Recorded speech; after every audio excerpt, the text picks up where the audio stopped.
Hello mga idol, please like, share and subscribe for more novel stories to uploads. Diyos ng Digmaan, JC Entertainment. Bago tayo magpatuloy, shout out po sa inyong lahat mga idol, sa patuloy na pagsuporta sa ating YouTube channel. Maraming salamat po. Kabanata 2031. Nakuha ng sinabi ni Noel ang atensyon ni Jack, at nagulat siyang lumingon si Jack, hindi inaasahan na kilala ni Noel ang dalawang bagong recruit na informal na disipulo. Alam ni Noel ang dahilan ng pagkagulat ni Jack nang mapansin niya ang tingin sa mga mata nito. Galing ako sa isang maharlikang pamilya. Bagamat hindi ito isang malaking pamilya, napakabihirang makilala ko ang dalawang natatanging batang disipulo. Dahil dito, natawa si Jack at bahagyang tumango, sabay sabing, sigurado ka bang maituturing na mahusay ang dalawang iyon? Hindi ito sinabi ni Jack dahil sa pagmamataas sa kanyang sarili at sa kanyang mga kasanayan, ni hindi niya sila minamaliit, nagsasabi lang siya ng totoo. Nagsasalita si Jack batay sa pangkalahatang itsura ng mga bagay-bagay. Tutal, 4 na ilaw lang ang nakasindi noong pagtatasa. Hindi gaanong kahanga-hanga ang mga resultang iyon sa lahat ng mga informal na disipulo, ngunit tila maganda ang pakiramdam ni Noel para sa kanilang dalawa. Tinaas ni Noel ang kanyang mga kilay, kahit medyo naiinis, medyo namumukod-tangi sila. Alam ko ang tungkol sa mga resulta ng iyong pagtatasa. Kahit na hindi sila nakakuha ng buong marka, magkakaroon din sila ng magagandang resulta sa mga karaniwang pagtatasa dahil nagawa nilang sindihan ang 4 sa mga ilaw na obsidian. Tinaas ni Jack ang kanyang kilay, halatang hindi sumasang-ayon sa opinyon ni Noel, ngunit wala na siyang sinabi patungkol dito at sa halip ay inilipat ang usapan. Mukhang pamilyar ka sa kanilang dalawa. Sinusubaybayan mo pa nga ang mga ganoong resulta, tanong niya. Naiintindihan ko na hindi mo nga naiintindihan ang ilang pangunahing kaalaman. Alam ng mga nakababatang miyembro ng mga maharlikang pamilya ang mga kalakasan at talento ng isa't isa. Bukod pa riyan, nakikipag-ugnayan din ang aming pamilya Carl sa mga pamilyang nasa likod ng dalawang iyon. Kaya ko sila nakilala at nalaman. Binigyang pansin ko rin ang kanilang mga resulta sa recruitment exam dahil dito. Habang nag-uusap sila, lumapit sa kanila sina Morten at Gerald. Walang tunay na layunin ang dalawang ito sa pagpunta rito, nagkataon lang na dumaan sila. Nakita ni Morten sina Jack at Noel na nag-uusap habang hindi sinasadyang sumulyap siya sa kanila. Hindi namamalayang tinaas ni Morten ang kanyang kilay at napangisi bago nagsalita kay Gerald, sino ang mag-aakala na kilala ni Jack si Noel. Sa itsura pa lang nila, mukhang magkakilala na sila. May bahid ng di malilimutang selo sa paraan ng pagsasalita ni Morten. Nauuna na sa kanya si Jack simula pa noong recruitment assessment at lagi na niyang kinaiinisan at kinaiinggitan si Jack. Habang bumubuti ang buhay ni Jack, lalong lumalala ang nararamdaman ni Morten. Nakataas ang kilay, humarap siya para magsalita at batiin si Noel, pagbati, Senior Brother Noel. Nandito ka ba para manood ng mga laban, o may laban ka ba sa postahan kasama ang iba ngayon? Napataas ang kilay ni Noel dahil dito. Hindi karaniwang kinakausap siya ni Morten sa ganitong pamilyar na paraan. Bagamat may talento rin siya, mahilig minamaliit ni Morten ang mga tao, at may bahid ng paghamak sa paraan ng pagsasalita niya. Nandito ako ngayon para panoorin ang laban ng ibang tao. Tumango si Morten at lumingon kay Jack. Nilakasan niya ang boses na parang ngayon lang niya nakilala si Jack, sabay sabing, ikaw ba si Jack? Muntik na kitang makalimutan. Bakit ka nandito? Ngumisi si Jack, ayaw niyang aliwin ang lalaki. Kailangan lang talagang humila ng kung ano ang lalaking ito tuwing nasa harap niya si Jack. Nagalit at ikinagalit ni Morten si Jack, para siyang bulag na langaw na ayaw umalis. Medyo walang magawa sa sitwasyon, iniba ni Noel ang usapan nang mapansin niya kung gaano naiinip si Jack. Saan kayo nagpunta ng ganitong oras? Hindi namin kayo nakita sa sekta. Tila magalang si Gerald. Bahagya siyang yumuko habang sumasagot, pumunta kaming dalawa sa Mount Beasts. Agad na sumagot si Noel nang may malamig na ekspresyon sa mukha, pareho kayong matatapang na tao. Paano kayo makakapunta sa Mount Beasts bago pa man kayo magsimulang magsanay? Kabanata 2032. Kalmadong sumagot si Gerald, kailangan namin ng mga contribution point ng sect kahit ano pa ang gusto naming gawin. Kung mananatili kaming dalawa sa sect, ilang contribution points ang makukuha namin kahit na magpakahirap kami. Sa halip, makakakuha kami ng mas marami pa sa pamamagitan ng pagpunta sa mas ligtas na lugar sa labas tulad ng Mount Beasts. Ang mga contribution point ng pavilion ay isang bagay na kailangan ng bawat disipulo. Ano man ang gawin nila sa sect, kailangan pa rin nila ng malaking halaga ng sect contribution points. Bagamat nakakuha si Jack ng 150 SEC contribution points mula sa laban-laban kay Wesley, ang mga puntos na iyon ay isang patak lamang sa isang balde at hindi sapat para kay Jack. Maraming paraan para makakuha ng mga contribution point ng sekta. Kadalasan, ang mga bagong recruit na informal na disipulo ay mananatili sa sekta upang gumawa ng ilang ligtas na gawain at maaaring makakuha ng mga contribution point tulad ng pagkumpleto ng iba't ibang gawain para sa mga elder, pagtulong sa mga smelter sa paggawa ng mga armas, o pagtulong sa mga alchemist na magtanim ng mga tableta. Sa huli, makukuha ng mga disipulo ang mga puntong ito. Gayunpaman, ang mga naturang contribution points ay pag-aaksaya lamang ng oras, napakakaunti ng mga ito para kina Gerald at Morten. Sa halip, mas makabubuting iwanan ng sekta at manghuli ng mga halimaw na hayop sa Mount Beasts para sa kanilang mga spirited core. Maaari silang bumalik sa sekta at ipagpalit ang mga spirited core o iba pang maaaring ipagpalit na bahagi ng mga halimaw na hayop para sa mga contribution point ng sect.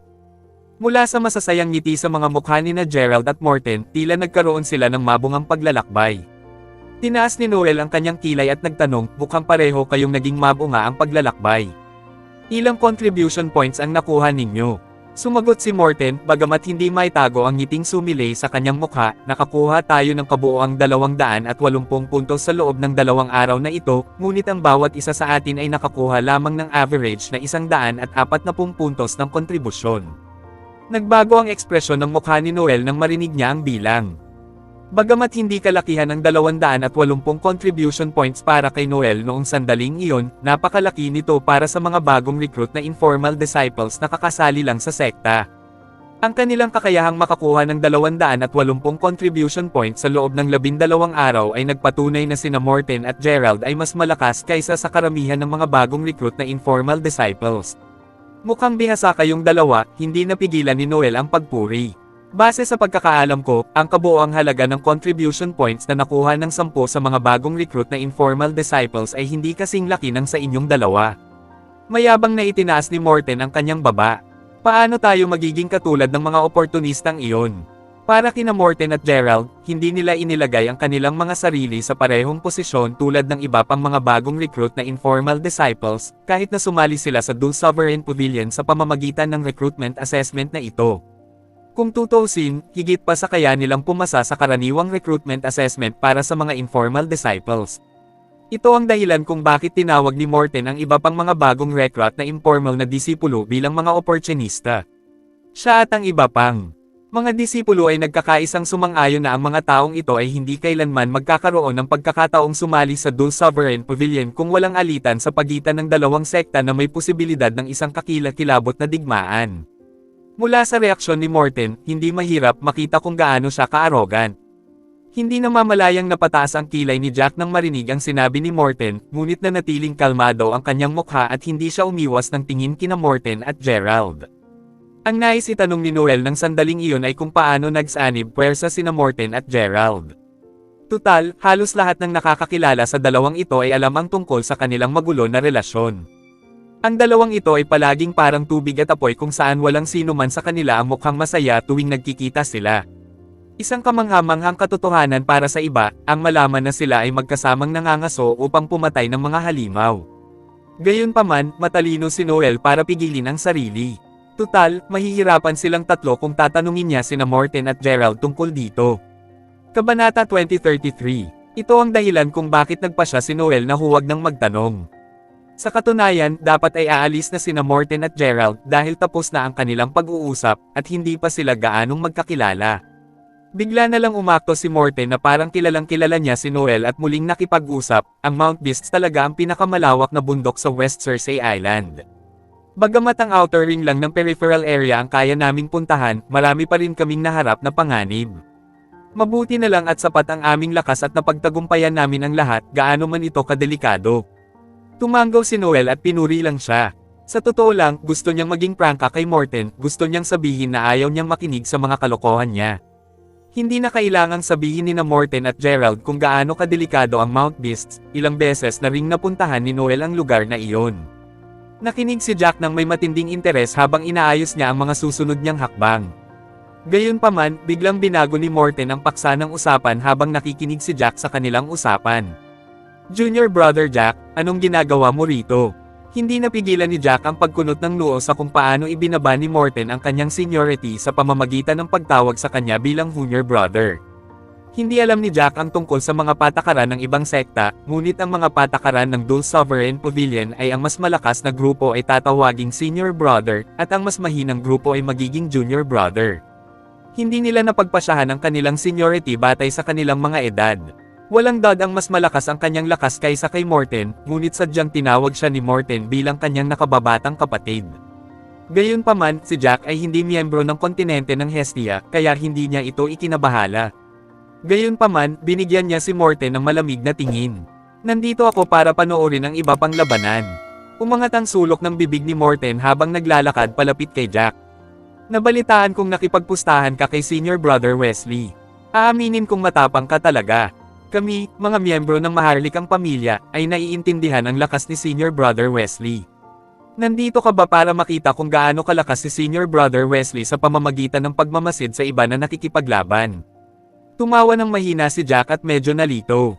Alam niyang may ibang ibig sabihin si Morten kaya sa halip na umalis, nagpatuloy siya sa pag-uusap sa kanila. Walang ideya si Jack kung saan narinig ni Morten ang tungkol sa away nila ni Wesley. Halatang inaabangan ni Morten na magmukhang katawa-tawa si Jack. Lumingon si Jack at sinabing, "Alam ko kung ano ang lakas niya, kaya hindi mo na kailangang ipaalala pa sa akin." Diretso ang pagsasalita ni Jack, at ito ay dahil ayaw na niyang makinig pa sa patuloy na pagsasalita ni Morten.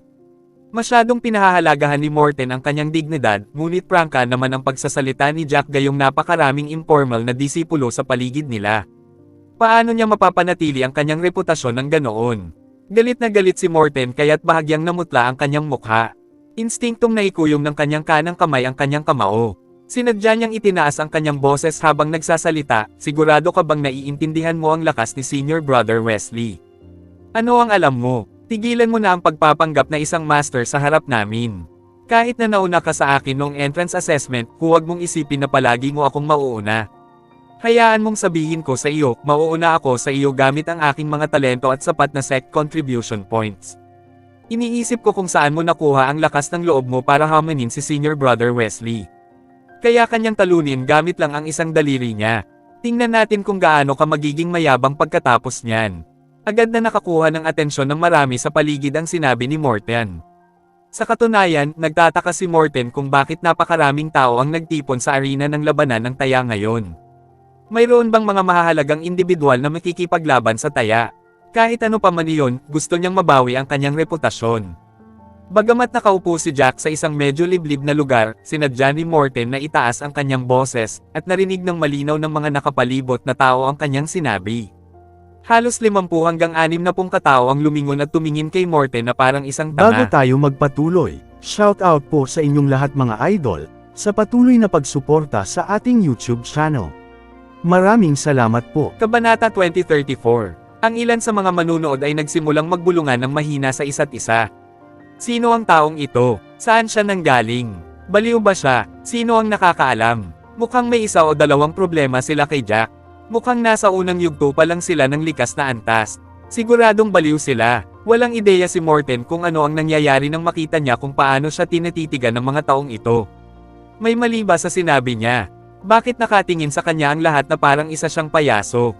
Pinag-isipan niyang mabuti ang sinabi niya ngunit hindi niya mahanap ang mali sa kanyang mga sinabi kahit anong pilit niya. Kung ganoon nga, bakit siya tinitingnan ng mga tao ng ganoon? Natigilan din si Gerald, at naramdaman din niya ang kakaibang mga tingin sa kanila ng mga taong ito. Hindi rin nakapagsalita si Noel habang sumusulyap kay Morten. Sa katunayan, gusto niyang sabihin kay Morten na ang sinabi niya ay hindi naiiba sa malakas na pagsampal sa sarili sa mukha. Gayunpaman, naririnig niya na mayroong tunggalian kay Jack mula sa kanilang mga sinabi. Kung iyon nga ang kaso, mas makabubuti para sa kanya na manahimik na lang. Marahang tumawa si Jack at malamig na tumingin kay Morten.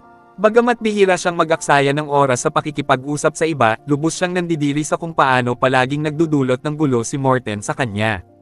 Para siyang lalaking may tatsulok na mata na tahimik na nang-iinis kay Jack hanggang sa mataranta. Sabi mo kayang patayin ako ni Wesley gamit ang isang daliri lang. Natigilan si Morten, ngunit matigas pa rin ang kanyang tango. Siyempre naman, napakatalino ni Senior Brother Wesley, at isa siya sa mga nangungunang informal na disipulo. Sa paraan ng iyong pagsasalita, mukhang may kumpiyansa kang matatalo si Senior Brother Wesley. Tumanggaw si Jack, hindi tinatago ang reaksyon. Kaya ko siyang talunin, walang duda. Parehong natigilan sina Morten at Gerald nang marinig nila ito. Paanong nababaliw ang lalaking ito? Ang lakas ng loob niyang magsalita, at sinabi pa niyang kaya niyang talunin si Wesley. Walang ideya ang iba tungkol dito, ngunit alam nilang dalawa kung gaano katalino at kalakas si Wesley. Kahit na sinabi ni Morten na siya mismo ay lubos na may talento, hindi siya maihahambing kay Wesley. Hindi lamang si Wesley ay lubos na may talento, kundi nagmula rin siya sa isang napakalakas na pamilya. Paano naging ganito katapang ang binata na ito? Galit na napangisi si Morten 2 beses, dahil doon bago siya nagsalita, nanginginig ang mga balikat habang ginagawa ito, talagang mayabang ka. Sino ka sa akala mo? Paano mo nagawang ikumpara ang iyong sarili kay Senior Brother Wesley? Si Senior Brother Wesley ay nasa 187 pwesto sa mga informal na disipulo. Bagamat pinuri ka ni Elder Lee noong isang araw, iyon ay para lamang ipahiya ka. Sa tingin mo ba talaga ay napakatalentado mo? Natigilan ng mga tao sa paligid nang marinig ito, na ikinagulat ni Morten at Gerald nang mapansin nilang lalong naging kakaiba ang mga titig na ipinadala sa kanila. Lalong lumakas ang pangungutya sa mga mata ng mga manunood, ngunit wala silang ideya kung ano ang kanilang ginawa para maging karapat-dapat sila sa ganito. Marahang tumawa si Jack at tiningnan silang dalawa na parang mga tanga. Morten, sa tingin ko mas makabubuti kung tigilan nyo na ang pagsasalita ngayon. Alam mo ba kung ano ang hitsura ninyong dalawa ngayon? Napangiti si Morten ng alanganin, hindi namamalayang ibinaba ang kanyang boses habang ang mga tao sa kanilang paligid ay nakatingin sa kanilang dalawa sa kakaibang paraan. Ano? Ano ang hitsura namin? Bakit nila ako tinitingnan sa kakaibang paraan? Tanong niya, na sadyang naguguluhan. Umubo ng mahina si Brooke. Ayaw niyang magsalita, pero kilala niya si Gerald, at maayos naman ang pakikitungo nito sa kanya. Mas lalo lang silang mahihiya kung magpapatuloy ito, kaya naglakad pa sulong si Brooke at nagpaliwanag, kahit medyo alanganin, ilang sandali lang ang nakalipas. Nakipaglaban na si Senior Brother Jack kay Senior Brother Wesley, at natalo si Senior Brother Wesley sa laban. Dinala si Senior Brother Wesley sa isang stretcher. Kabanata 2035. Ang ganong simpleng pahayag ay nagulat kina Morten at Gerald, ang kanilang mga mukha ay namula sa hindi makapaniwala, at ang kanilang mga bibig ay nakanganga. Tumawa ng tuyo si Morten, naisip pa nga niya sa sarili na baka nababaliw na si Brooke. Bakit naman kaya sinabi ni Brooke ang mga hindi praktikal na bagay na iyon? Natapos na nina Jack at Wesley ang kanilang laban sa pastahan, at si Jack natalo si Wesley. Ang daming kalokohan nito. Sa kabila noon, ang kakaibang mga tingin na natatanggap nila ay hindi namamalayang nagpahinto kay Morten ng akmang pabubulaanan na sana niya ito. Biglang napasigaw si Gerald, anong pinagsasabi mo? Paano matatalo ni Jack si Wesley? Dumilim ang ekspresyon ng mukha niya nang may maramdaman siyang kakaiba sa sinabi nito, kaya't hindi niya namamalayang umatras siya. Naririnig ng maayos ng bawat informal na disipulo sa kanilang paligid, at narinig nilang lahat ang sinabi ni Brooke. Gayunpaman, wala ni isa sa kanila ang bumangga sa kanyang pahayag, at wala ni isa sa kanila ang nagbigay sa kanya ng kakaibang mga titig. Nangangahulugan ito na hindi basta-basta nagbibiro si Brooke, nagsasabi siya ng totoo. Kahit ang isang dummy ay makakaalam na may mali. Walang malay na napalunok sina Morten at Gerald habang tinitingnan si Jack sa ibang paraan. Sa wakas ay naintindihan na nila kung bakit tinitingnan sila ng mga taong nakapaligid sa kanila na parang mga tanga. Sa wakas ay naunawaan na nila ang pagkakamali sa kanilang mga salita. Huminga ng malalim si Morten dahil halatang na-stimulate siya sa nangyari. Imposible. Paano ka naging ganito kalakas? Imposible ito, hindi ito nangyari. Dinala si Senior Brother Wesley. Saan siya dinala? Sa katunayan, wala ring ideya si Jack kung saan dinala si Wesley. Gayunpaman, alam ng iba na si Wesley ay dadalhin sa konseho ng mga nakatatanda kung saan nakatira si Elder Sayer. Sa sandaling ito, nakahiga si Wesley sa silid panauhin ng konseho ng mga nakatatanda ni Elder Sayer, nakapikit at namumutla ang mukha. Iniunat ni Elder Sayer ang kanyang kamay upang pakinisin ang kumot na nakapatong kay Wesley. Lumuhad ang lalaking may tatsulok na mga mata sa sahig na gawa sa kahoy sa tabi ng kama, halatang nalungkot. Elder Sayer, kailangan mong makuha ang hustisya para kay Senior Brother Wesley. Sumusobra na ang lalaking iyon. Bumagsak na sa lupa si Senior Brother Wesley, malubhang nasugatan, at sinundan pa rin ng suntok ang lalaking iyon, walang pigil. Pinaranas niya kay Senior Brother Wesley ang 4 na bali ng tadyang, na lalong nagpulala sa malala na sugat ni Senior Brother Wesley. Sobra na ang lalaking iyon. Matapos niyang marinig ito, nanatiling pareho ang ekspresyon sa mukha ni Elder Sayer. Dahan-dahan niyang iniunat ang kanyang kanang kamay, at kung titingnan nilang mabuti, matutuklasan nila na may isang patong ng kulay abong itim na ambon na lumulutang sa itaas ng kanang kamay ni Elder Sayer. Kung naroon si Jack sa silid, agad niyang makikilala na ang kulay abong itim na ambon ay ang natitirang bahagi ng kanyang kasanayan sa pakikipaglaban.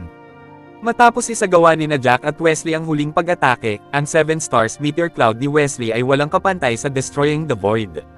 Matapos nitong sirain ang 7 Stars Meteor Cloud, ang natitirang kapangyarihan mula sa Destroying the Void ay nagdulot kay Wesley ng mga uod na kumakain ng mga buto, pinagpipistahan. Ang kaluluwa ni Wesley. Kung hindi gumamit si Elder Sayer ng malupit na mga pamamaraan, hindi niya sana nagawang paalisan ang natitirang enerhiya. Tinaas ni Elder Sayer ang kanyang mga kilay, at tila nanginginig ang kanyang kulay abong puting balbas. May bahid ng kaseryosohan sa kanyang boses habang nagsasalita, pinapractice ng lalaking iyon ang martial skill ng Soul Attribute. Hindi nakakapagtaka na nagagawa niyang manatili ng ganito katagal sa Soul Hall. Dapat mong itigil ang pagbaligtad ng tama at mali sa akin. Kahit matanda na ako, hindi ako bulag o bingi. Alam ko ang dahilan sa likod ng pagtatalotes mong ito. Agad na yumuko ang lalaking may tatsulok na mga mata at malakas na ibinagsak ang kanyang ulo sa lupa. Ang iba ay maaaring manginig ng husto sa takot at hindi maglakas loob na magsalita nang marinig nila ito, ngunit ang lalaking may tatsulok na mga mata ay sumuko na sa lahat. Kabanata 2036, Elder Sawyer, naniniwala ako na patas ka at walang kinikilingan. Kahit na nagkaroon kami ng alitan sa kanya noong una, hindi kami sumobra.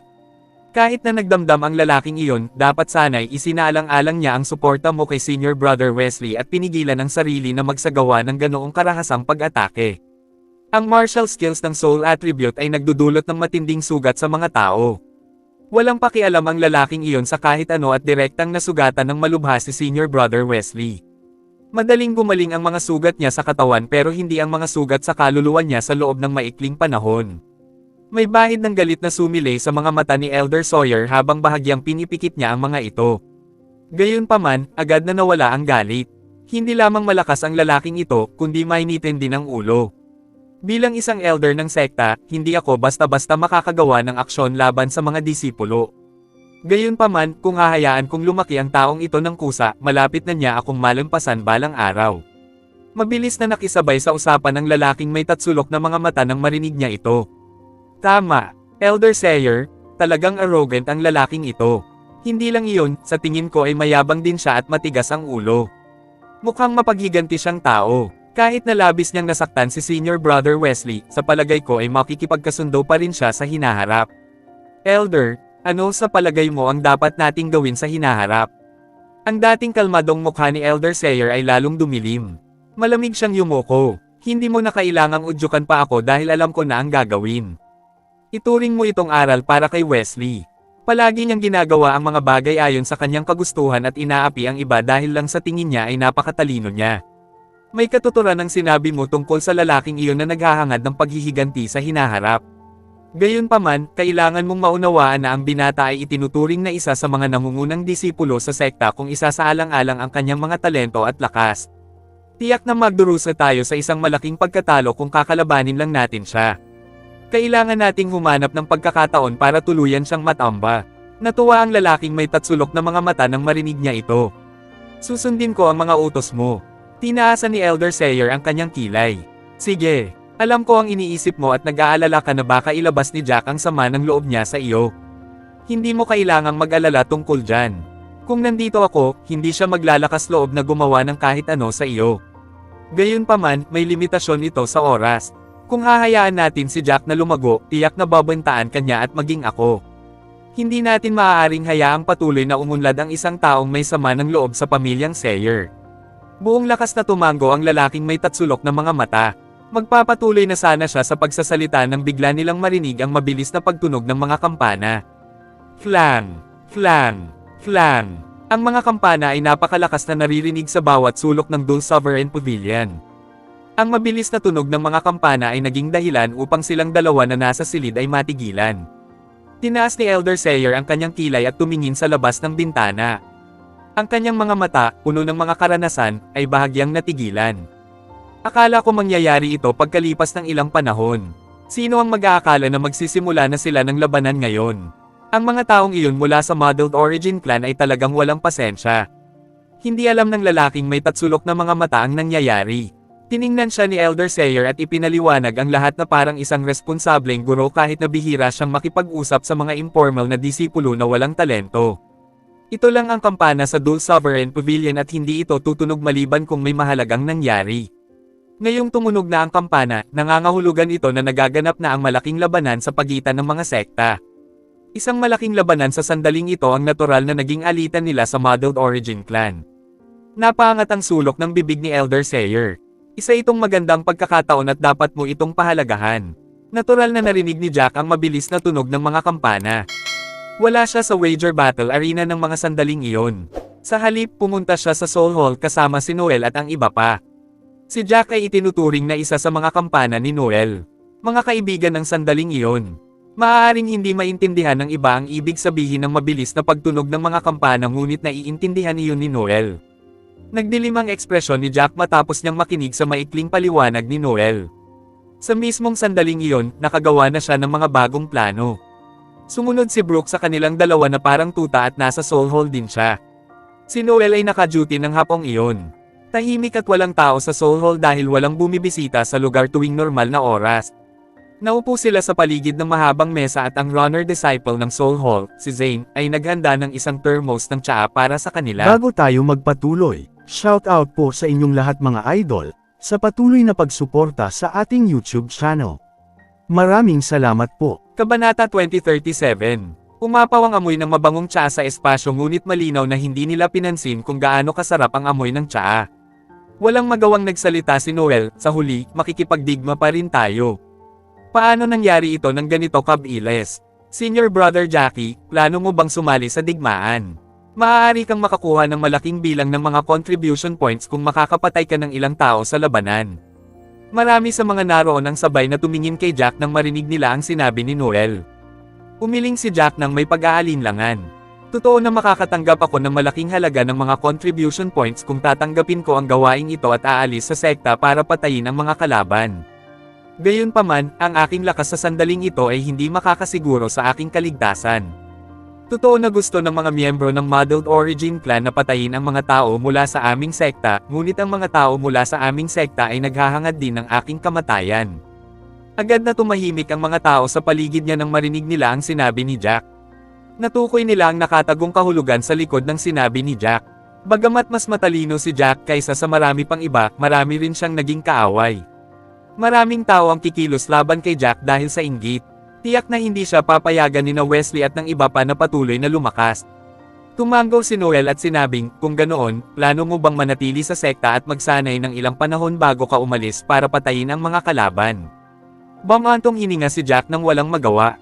Iyon ang plano sa ngayon. Gayunpaman, wala akong ideya kung kailan ipapadala ni Wesley ang mga pastahan na utang niya sa akin. Wala akong ideya kung gaano siya kalubha ang sugat at hindi ko alam kung madyay gising pa siya sa loob ng 3 araw na ito. Nanalo si Jackie ng 150 SEC contribution points mula kay Wesley at sapat na iyon para suportahan ang kanyang pagsasanay sa loob ng 10 araw. Bukod pa riyan, nanalo rin siya ng 2 soul penetrating pills mula kay Wesley at sulit na sulit ang mga ito. Sa sandaling iyon, nag-aalala si Jack kung ipapasa ni Wesley ang mga taya. Pinag-isipan niya ito at sinabing, kung wala ng ibang pagpipilian, pupunta ako roon at hihingi ng mga item. Tutal, nagmamadali akong mag-practice. Natawa sina Noel at ang iba pa nang marinig ang sinabi ni Jack. Naiisip nila kung gaano magagalit si Wesley kapag hindi na makapaghintay si Jack at personal na bisitahin siya para kausapin sila. Gayunpaman, may narinig na mga yabag matapos magsalita si Jack. Natigilan ang lahat at nagtaka kung sino ang bibisita sa Soul Hall sa sandaling ito. Lumingon si Noel at nagkataong nakita niya si Stuart Chapman na papasok ng may ngiti sa mukha. May dala siyang ilang gamit. Pinaikit ni Noel ang kanyang mga mata at mabilis na tumayo mula sa likod ng mahabang mesa.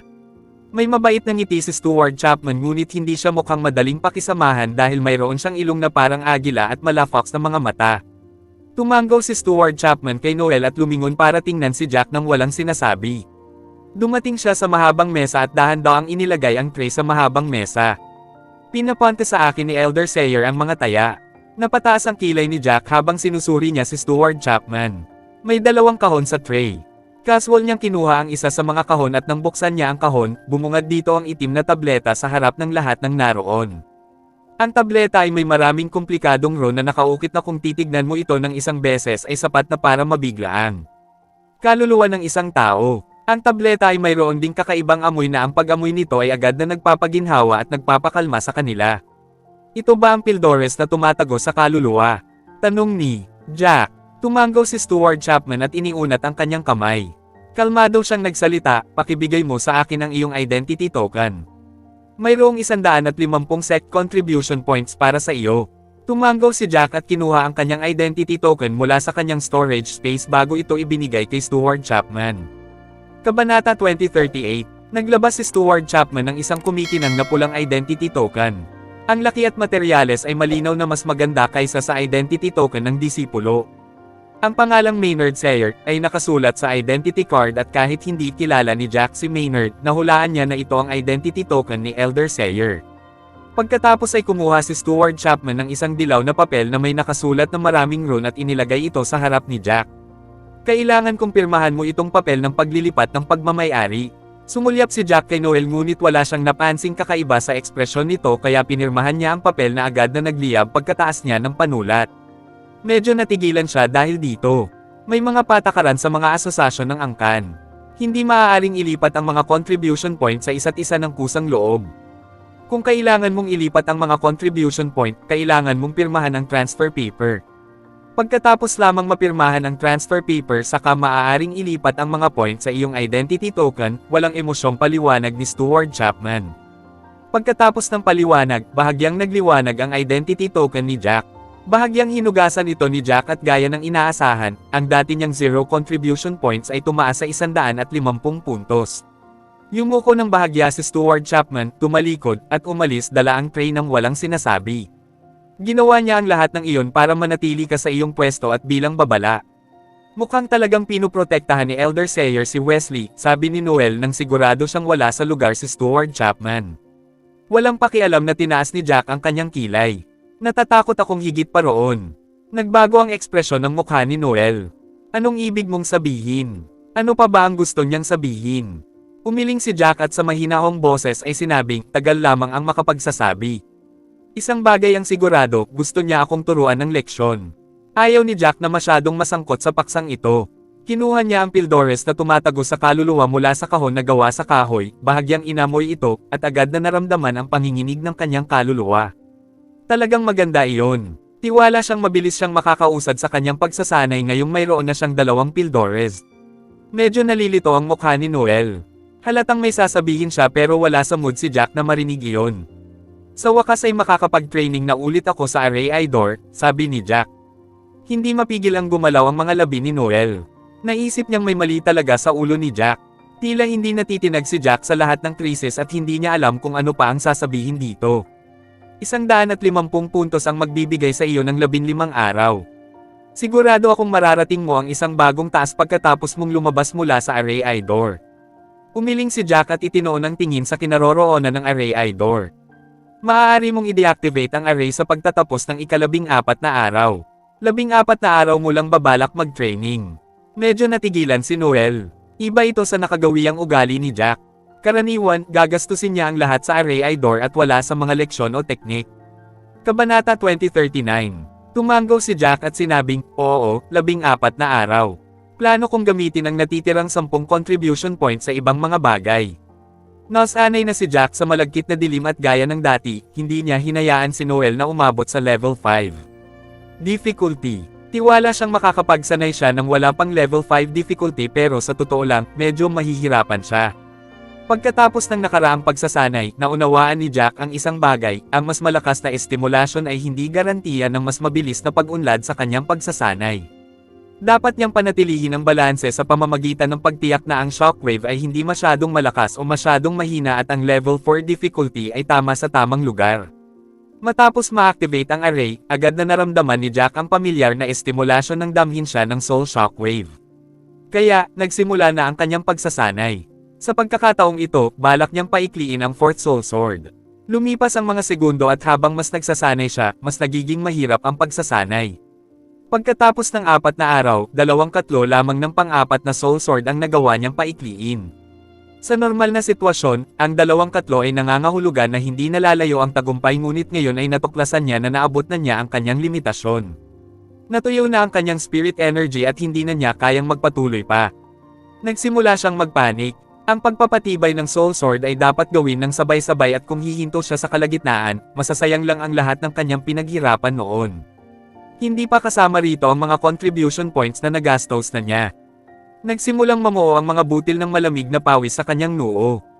Dinaikit niya ang kanyang mga labi sa isang manipis na linya.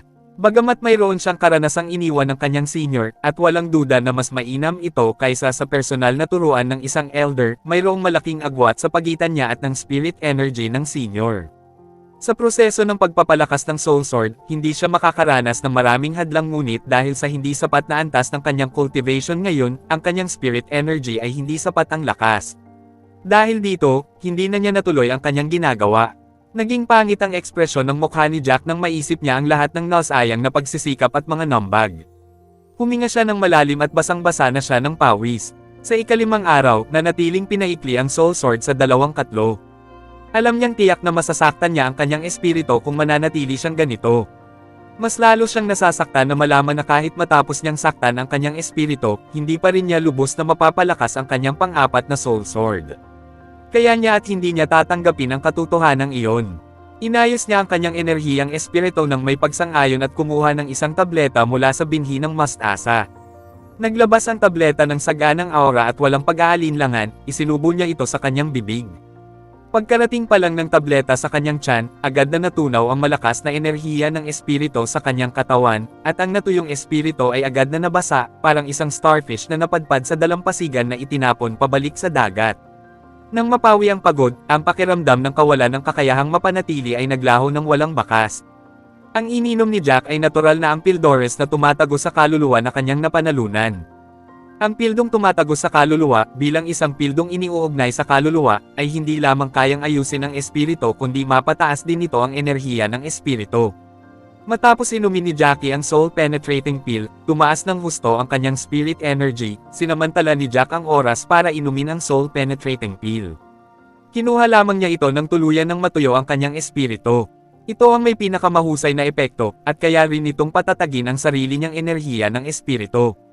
Pagkatapos ay nagsagawa siya muli ng hand seal, at ang pang-4 na Soul Sword, na kanina'y hindi gumagalaw, ay mabilis na naipon sa tulong ng soul penetrating pill. Sa ika-6 na araw, matagumpay na napaigting ni Jacko ang pang-4 na Soul Sword gamit ang natitirang kaunting spirit energy. Huminga siya ng malalim, at may 4 na Soul Swords na lumulutang sa kanyang palad. Ang mga Soul Sword na ito ay mas madilim kaysa sa mga nauna, na nangangahulugang ang lakas ay mas malakas kaysa sa mga nauna. Kung kakalabanin ni Jack si Wesley ngayon, sigurado siyang madali niya itong matatalo nang hindi man lang nasasaktan ang loob nito. Pumikit si Jack, mabilis na nabawi ang natupok na enerhiya ng espiritu. Marami pa namang natitirang oras. Balak niyang samantalahin ang natitirang oras para paikliin ang ika-5 Soul Sword. Maraming salamat sa lahat mga idol na sumusubaybay sa ating channel. Please subscribe to our YouTube and Facebook channel, JC Entertainment. Maraming salamat po. Kabanata 2040. Lumipas ang mga segundo at ang tanging palaging namayani ay ang matinding kadiliman. Hindi mahirap isipin kung ano ang mangyayari kapag sa wakas ay nagsimula na ang digmaan sa pagitan ng Dual Sovereign Pavilion at Modeled Origin Clan. Kahit hindi niya planong sumali sa frontline, maaga o huli ay kakailanganin niyang gawin ito para sa kapakanan ng mga contribution points. Anong uri ng mga pagsubok ang kailangan niyang harapin sa oras na iyon, hindi niya alam sa sarili niya, ang tanging magagawa niya ay patuloy na pagbutihin ang kanyang cultivation. Saka lamang niya mapoprotektahan ang kanyang sarili sa digmaan kapag siya ay sapat na ang lakas. Kahit na makaharap siya ng mga mapanganib na sitwasyon, kung may sapat na lakas, mabubuhay pa rin siya. Kaya naman, kahit ng gigihil, nagporsigi si Jack sa pagsasanay kahit pagod na pagod siya sa pag-iisip at pisikal. Matapos paikliin ang ika-4 na Soul Sword sa ika-6 na araw, agad niyang sinimulang paikliin ang ika-5 Soul Sword. Plano niyang gamitin ang natitirang oras para makumplito ang pagbuo ng ika-5 Soul Sword. Patuloy siyang nagsagawa ng mga hand seal at ang nakapalibot na Soul Shockwave ay patuloy na humahampas sa kanya na parang tidal wave. Lumipas ang mga araw at sa ika-12 araw, ang ika-5 Soul Sword ay naipon na ngunit ang parehong problema ay muling lumitaw nang ang kanyang spirit energy ay naging hindi na napapanatili. Ang kanyang enerhiya ng espiritu ay labis na natuyo kaya't ang kanyang tunay na enerhiya ay mapanganib na paubos na rin. Pagkatapos ng ilang araw na pagsasanay, palagi niyang ginagamit ang tunay na enerhiya sa kanyang katawan. Ang pagsira sa void ay isang sandata ng soul attribute ngunit pagdating sa puntong iyon, kakailanganin din niyang gamitin ang kanyang tunay na enerhiya. Gayon din, ang pagpapalakas ng soul sword ay nangangailangan ng suporta ng kanyang spirit energy ng kanyang true energy. Sa paglipas ng panahon, wala nang natitirang tunay na enerhiya. Ang pag-inom ng isa pang Pildores na tumatagos sa kaluluwa ay makakalutas sa kakulangan ng enerhiya ng espiritu ngunit hindi sa nauubos na tunay na enerhiya. Kung wala ang suporta ng true energy, hindi niya magagawang paikliin ang ika-5 soul sword sa natitirang oras. Matapos mapagtanto ang problemang ito, dahan-daang iminulat ni Jack ang kanyang mga mata, ang kanyang mga kamay ay hindi tumigil sa paggawa ng mga selyo ng kamay, ngunit ang kawalan ng magawa sa kanyang puso ay lalong naging malinaw. Alam niyang maraming balakid ang kanyang haharapin sa hinaharap kung hindi niya paikliin ang ika-5 soul sword. Hindi pa kasama rito ang mga contribution points na masasayang sana niya. Marami na siyang naging kaaway sa mga asosasyon ng clan. Bagamat nagpadala si Elder Sayer ng isang tao para ilipat sa kanya ang mga contribution points, halata sa sinumang tagalabas na may hinanakit si Elder Sayer sa kanya dahil sa ginawa nito kay Wesley. Kailangan niyang pagbutihin ang kanyang lakas upang harapin ang mga problemang maaaring lumitaw sa hinaharap. Hindi ako pwedeng sumuko ngayon.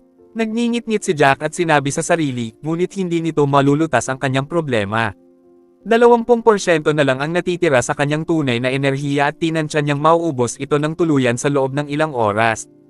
Kung gayon, wala na siyang magagawa kundi itigil ang kanyang pagsasanay dahil kahit na mayroon pa siyang natitirang spirit energy, mabilis itong mawawala ng walang suporta ng tunay na enerhiya. Napabuntong hininga siya ng walang magawa, palihim na pinagsisisihan na hindi niya ito naisip ng mabuti noon pa. Hinulaan niya na mauubos ang kanyang spirit energy ngunit hindi niya inaasahan na mauubos din ang kanyang tunay na enerhiya. Maaaring mapunan muli ang enerhiya ng espiritu sa pamamagitan ng pag-inom ng Pildores na tumatagos sa kaluluwa ngunit ang tunay na enerhiya ay walang ganoong mga Pildores. Wala nang silbi sa kanya ngayon ang mga tabletang dala niya mula sa Daxia World.